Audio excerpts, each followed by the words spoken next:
guys! Welcome back to my YouTube channel.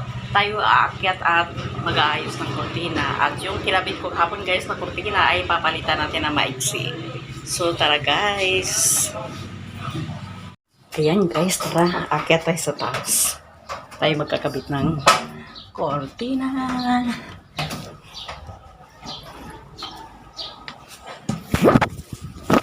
At ang ating kakabit guys ay ito. Paiksi lang siya. So, ayan ta guys. Ayan guys, ang kinabit natin kahapon na kortina, ayan, mahaba siya guys. At yan, ito. Bali, 8 kortina lahat ang nagkasya dito sa isang balkonahin na to guys. Itong bintana na to. At sa sobrang mahaba niya at hanggang dito siya sasahi guys. Ang ginawa ko ay pinutulan ko na lang. At yung kaputo naman guys ay yan ang ikakabit natin ngayon. Papalitan natin ito at masyado siyang kulog guys. Cover na cover siya pero papalitan natin. Kaya lang pag sa sobrang init, hanggang dito sa loob pasok talaga ang init guys. So tara guys, palitan natin ang ating kortina. So guys, sa ayun guys, tatanggalin natin ito at papalitan natin ang maiksi. At ang atang palit ay, so itong ipalit natin guys dito dahil maiksi lang siya. Hindi siya lagi nakakover at ito masyado siyang nakatakip lahat. Kaya papalitan natin guys. Tara, tatanggalin natin. So yan, let's go. Tatanggalin na natin.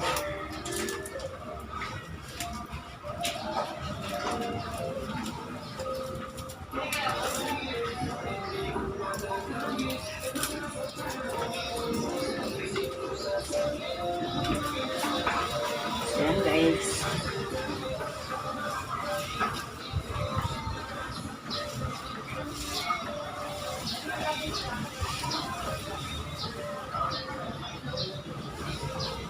Ayan, maliwanag na siya.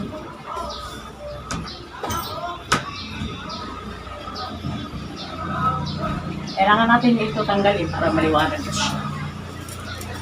Diba?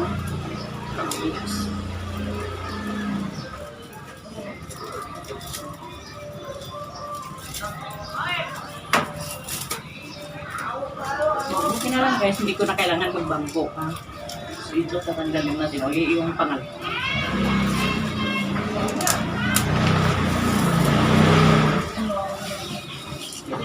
Papalitan natin ito na maiksi para maliwanag siya. Dahil pag masyadong mahaba, masyado siyang kulog at madilim pati. At para pumasok na rin yung hangin. So ayan. Gagamit tayo ng 4D glue para maisulot natin ang kurtina.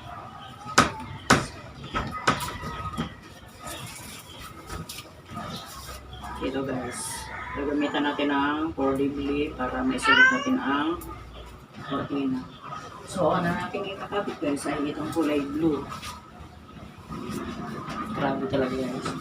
So, papasok ang araw.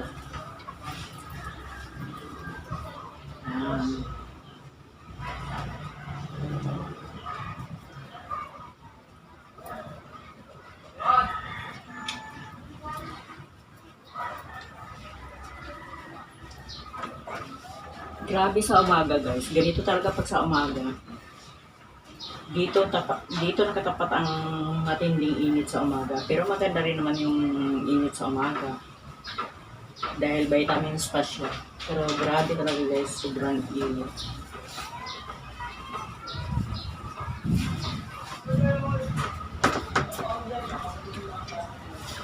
So, ayan ito guys, makabit natin ng kabilang side, kabilang bintana. So, ayusin natin ito.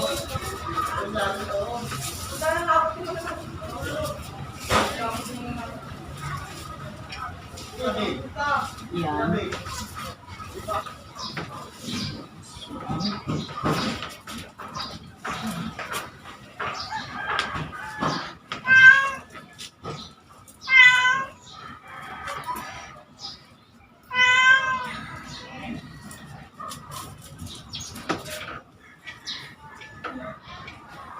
Hindi ako. Hi. Ito naman, hindi sila parehang kulay. Ito naman ay medyo apple green siya guys, at yun naman ay light blue. Dahil dito naman nakatapat sa kwarto ni Sherry. So, ganito ang kulay niya guys. Dahil kinapos ako ng... Ang estimate ko dito sa bintana na to guys ay tagdadalawang kurtina lang.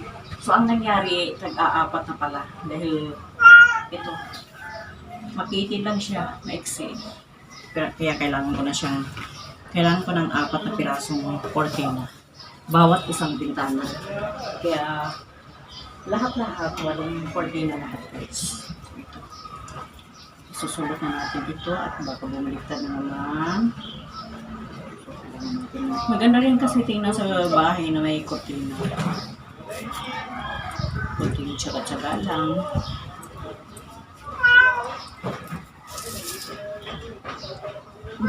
Sobra talaga guys. Grabing init. Ang init, pasok talaga dito sa bintana na to. Kaya kailangan talaga natin kunting tabi. Tabi niya ng kurtina para maibsan ang pagpasok ng araw. At pag tag-ulan, tulda. Dahil umaanggi dito sa loob pag tag-ulan. Kaya kailangan natin ng tulda. Kahapon ang ginawa ko guys ay palpak. Kinapitan ko ng kurtina, kaso mahaba lang siya. Kaya ang ginawa ko, pinutol. At ang kaputol ito yung guys, ang kaputol ng kurtina. Dahil masyado siyang mahaba, kaya pinutol. Ito.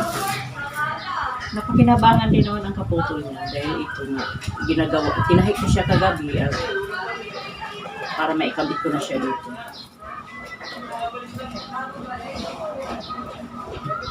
So dahil dugtong-dugtong ito, medyo nahirapan ng kundi lusot. So yun, lusot na siya.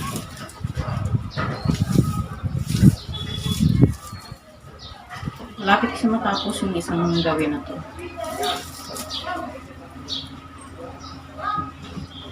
Kaso minsan wala tayong pambiling kurtina kaya yung lahat hindi natin makakabitan.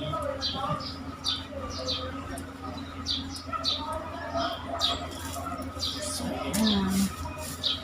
Tapos din.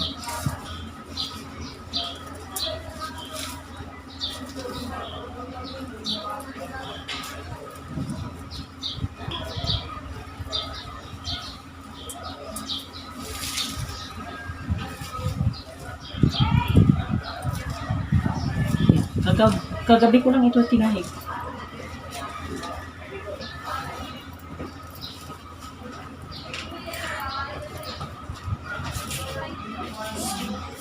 Yan, buti ayos lang.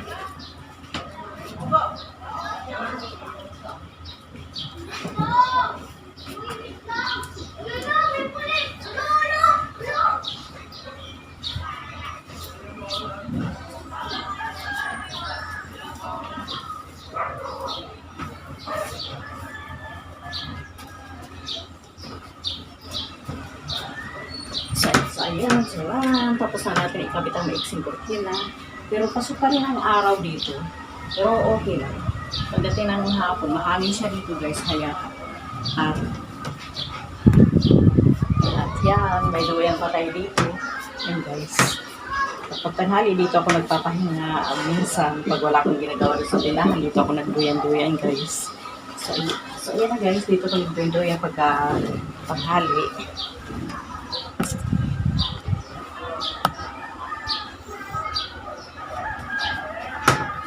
Kaya na guys, dito ako nagduyan pagkatanghali. So, pahinga lang ako dito guys. At yan, sarap ng duyan dito, mahangin.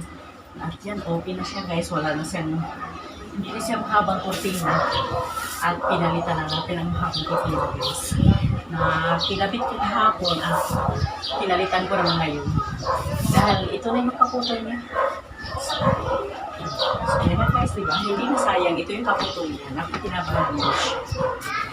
Hindi tayo makapasok sa kwarto ni Junjun guys dahil sarado ito. Nilalak na nakalak na siya. Dito naman siya banda ay mga sampayan. So, ito si Junjun guys. Saka na ito magligpit na damit niya pag nagsampay siya ng kulibang. So, ayun na guys. May katamaratan kasi Junjun. So, dito tayo sa kwarto ni Sherry. Ayan. So, yun guys, pasok. Punta tayo dito sa kwarto ni Sherry. At, ayan, wala sila ang gamit. Wala pa siya dito. Wala ko.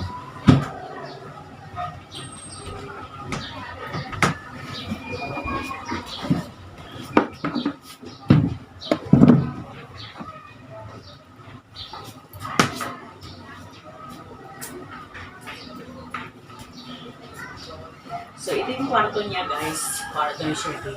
Bahala na siya magpaganda dito, guys, pagdating niya. Dahil siya ay nasa kanyang kabaho pa. So, wala pa siyang gamit dito, guys. At siya nang bahala magpaganda sa kanyang kwarto.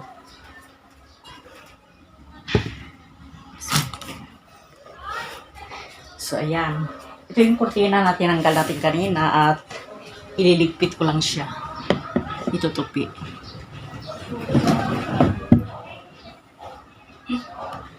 DIY guys ito. Ako yung so ito yung pinagtanggalan natin kanina nakagabi pinutulak ko siya masyado siyang mahaba guys. Ngayon naman ay dito itong pinagputulan natin ay ating tatahiin para maganda siya tunan. So itupin natin dito guys. Ilipit mo dahil mamaya tatahiin natin ito.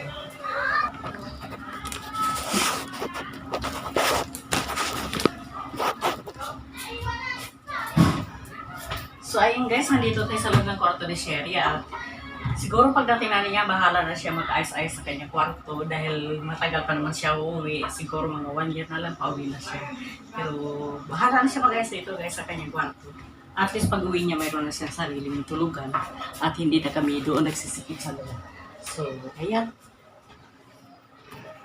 Siya na guys, medyo nakaluwag-luwag na si Sherry kaya yun, nagkagawa siya ng kwarto nga at medyo nakalagluwag na talaga siya at medyo nagkaroon ng konting budget guys kaya nagkaroon ka ng 2 kwarto ulit dito sa taas.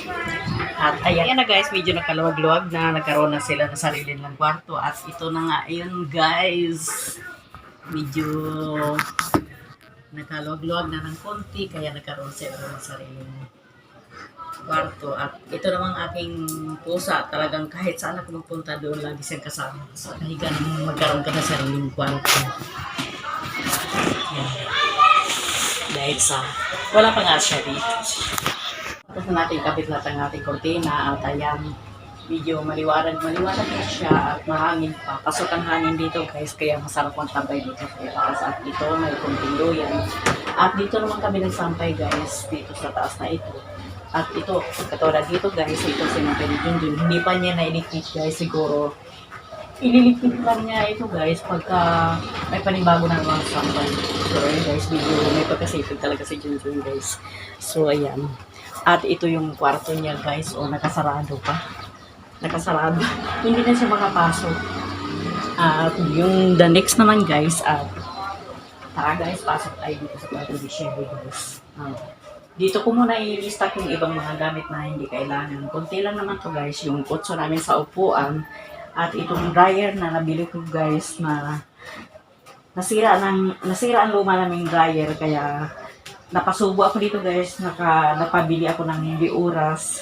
At ito nga naka-stock siya dahil pinaayos namin yung luma at cordon lang naman pala ang problema doon. Kaya dito muna siya.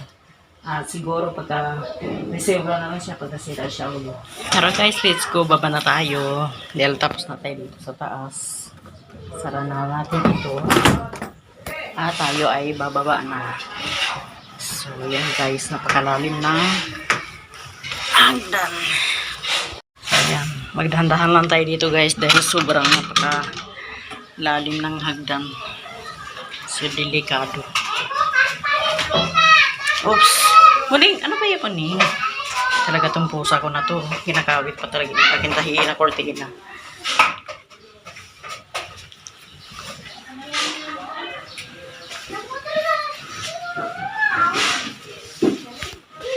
At pag nagkaroon na naman tayo ng yung mga ginagawa noon guys, na kinakabitan ng biga dahil hindi pa siya malinis. At yan. Ito naman guys ay yung kwarto namin. So marami pa siyang aayusin guys. Marami pa siyang i-retouch, lalagyan ng mga, lalagyan pa ng simento. So ayan guys. So medyo hindi pa maganda ang aming kwarto guys dahil wala pa siyang pintura. At next naman, ito naman ang next project namin guys pag nagkaroon ng budget. Ayan, hanggang sa labas. Yan, hanggang dito sa labas. I-retouch naman ito pag nagkakaroon ng budget. Hanggang sa kusina. Ayan. Marami pa siyang pwedeng i-retouch. At yan. Marami pa siyang medyo magulo pa. Marami pa siyang aalisin dyan ng mga kalat-kalat. At yan guys, oh, tingnan mo naman yung ginagawan lahat. Hindi pa siya naayos, hindi pa nalinis. At ito medyo magulo pa ang mga wirings sa mga kuryente. So ayan guys. So pagkalinis nito guys at maging maayos na at pipinturahan natin ito at para maging malinis siya tingnan. So ayan. Dahil dito, ito yung dito kasi yung kusina namin guys. So hindi pa siya maayos. Marami pa siyang dapat ayusin. At yung mga paninda naman natin, mga soft drinks, mga dibuti, mga dito siya naka-stack lahat. At magkaroon pa ng at medyo at sana magkaroon pa tayo ng budget guys. Siguro medyo matagalan pa siya. So ayan guys. Ito ang next project natin. Ito nang isusunod natin sa sunod na magpapagawa tayo para maging malinis na siya. Oh, let me up with a bright smile on now. Let me in the dark, so won't get lost now. To the moonlight,